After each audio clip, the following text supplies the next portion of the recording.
दर्शक बंधु आपण मैंने जानते दुनिया को जिपरि भाव देखा दुनिया आमको सेपरी भाव देखा जदि आम तो दुनिया को भलरे देखा दुनिया को आम भलरे देखा जदि आम मंदर देखा दुनिया को मंदर देखिपर एवं आम दुनिया को भल भाव किपरि देखा से विषय आज आम जाना दुनिया को भलरे देखापी निज भितर भल पणिया को आग को आने पड़ो कारण निजे ठीक थे सब ठीक तेणुक निजक प्रथमे भल भाव परिचित भाव करूँ एवं तापर दुनिया देखु दुनिया आपन को बहुत भल भाव देखा गौतम बुद्ध की स्टोरी आम मैंने जाना गौतम बुद्ध मठर एक नियम थिला ताकर कौन शिष्य बुद्धत्व प्राप्त करने पर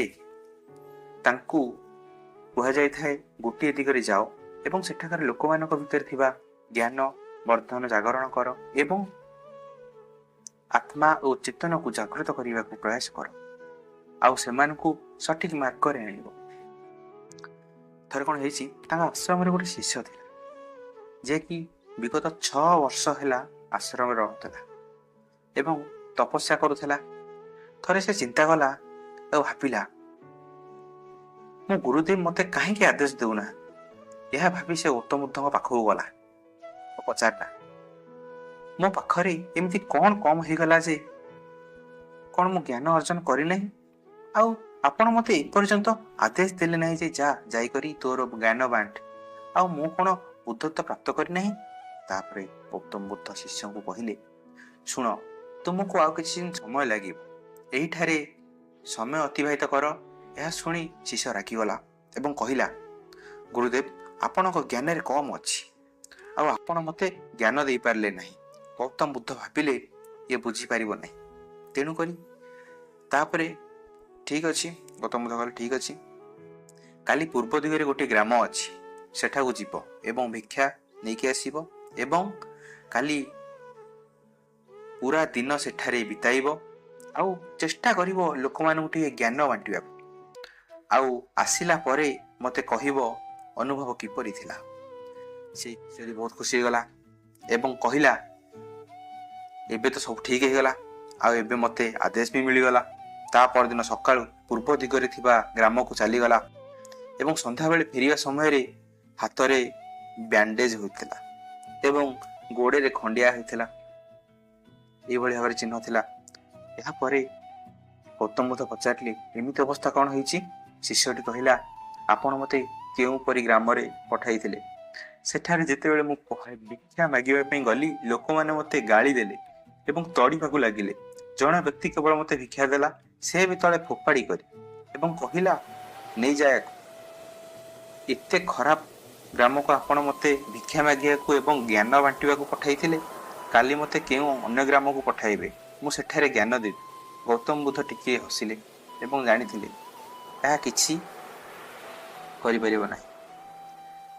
एहा परे गौतम बुद्ध कहिले ठीक अछि तुमे काली अन्य ग्राम को जीवो काली आश्रम रे रुह विश्राम कर पर दिन चली जीव आउ। एहा परे एबे गौतम बुद्ध द्वितीय शिष्यटी को डाकिले ताको कहिले तुमे काली से ग्राम को जीव हेटु द्वितीय शिष्यटी कहिला ठीक अछि गुरुदेव मु काली से ग्राम को जीवी।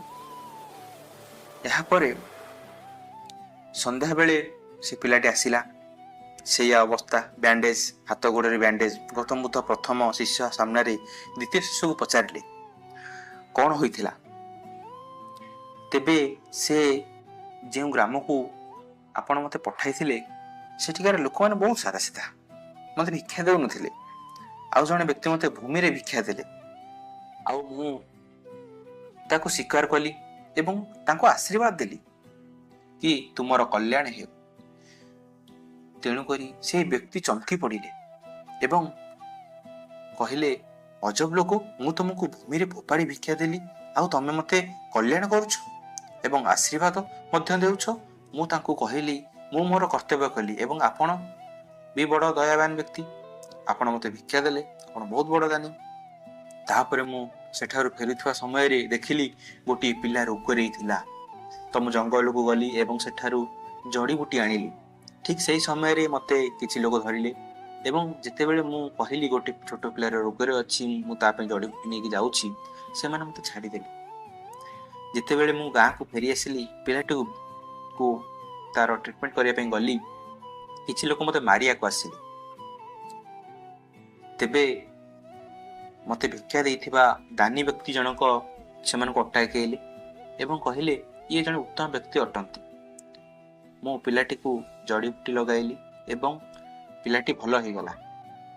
ତେଣୁକରି ସମସ୍ତେ ମୋ ପାଇଁ ତାଳି ମାରିଲେ। ସବୁ ଗ୍ରାମବାସୀ କହିଲେ କାଲି ପୁଣି ଆସିବାକୁ ମୋତେ କହିଲେ କାଲି ପୁଣି ତମେ ଆମ ଗ୍ରାମକୁ ଆସିବ।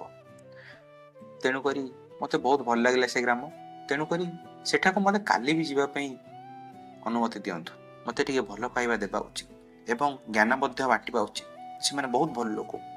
ଏହା ସବୁ ଶୁଣି ସାରିବା ପରେ ପ୍ରଥମ ଶିଷ୍ୟଟି କ'ଣ କହିଲା?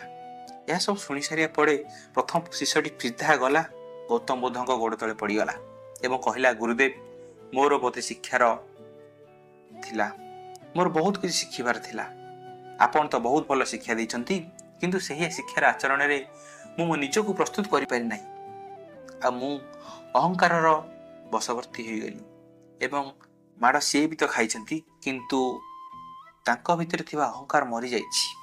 ତେଣୁକରି ସେ ଗ୍ରାମକୁ ସେ ଏପରି ଭାବରେ ଦେଖିଲେ ଏବଂ ସେ ଲୋକମାନେ ବହୁତ ଭଲ ଲୋକ। ମୁଁ ତାଙ୍କୁ ଠିକରେ ଚିହ୍ନି ପାରିଲି ନାହିଁ। ମୁଁ ବୁଝି ସାରିଛି ସେମାନେ ବହୁତ ଭଲ ଲୋକ ଏବଂ ଆମକୁ ତାଙ୍କ ସହ ଭଲ ଭାବରେ ବ୍ୟବହାର କରିବାର ପଡ଼ିବ। ଆଉ ଜ୍ଞାନ ଓ ଆଚରଣ ପରିବର୍ତ୍ତନ ହେବା ପରେ ସେହି ଲୋକମାନଙ୍କ ପାଖକୁ ଯିବାକୁ ପଡ଼ିବ। ତେଣୁକରି ସେ ଶିଷ୍ୟଟି ବୁଝିଗଲା ତାର। କିନ୍ତୁ ଆପଣମାନେ ଏହି ଗପଟିରୁ କ'ଣ ଜାଣିପାରିବେ? ଏହା ଏକ ସତ ଷ୍ଟୋରି ଗୌତମ ବୁଦ୍ଧଙ୍କ ସମୟରେ ହୋଇଥିଲା, ଯାହା ବିଷୟରେ ଗୌତମ ବୁଦ୍ଧଙ୍କ ବିଷୟରେ ଏମିତି ବହୁତ ଅନେକ ଗୁଡ଼ିଏ ଷ୍ଟୋରି ଅଛି। ଆଉ ଯଦି ଭିଡ଼ିଓଟି ଭଲ ଲାଗିଥାଏ ଆପଣ ଭିଡ଼ିଓକୁ ଲାଇକ୍ କରିପାରନ୍ତି। ତେଣୁକରି ଆପଣ ଏ ଭିଡ଼ିଓରୁ କ'ଣ ଶିକ୍ଷା ଲାଭ କଲେ? ଭଲ ମଣିଷ ହେବା ଉପରେ ଧ୍ୟାନ ଦେଲେ ଭଲ ସମୟ ମନକୁ ମନ ଆସିଯିବ ଏବଂ ଭଲ ସମୟ ଆଣିବାକୁ ଚାହୁଁଛ ଯଦି ଭଲ ମଣିଷ ହୋଇପାର।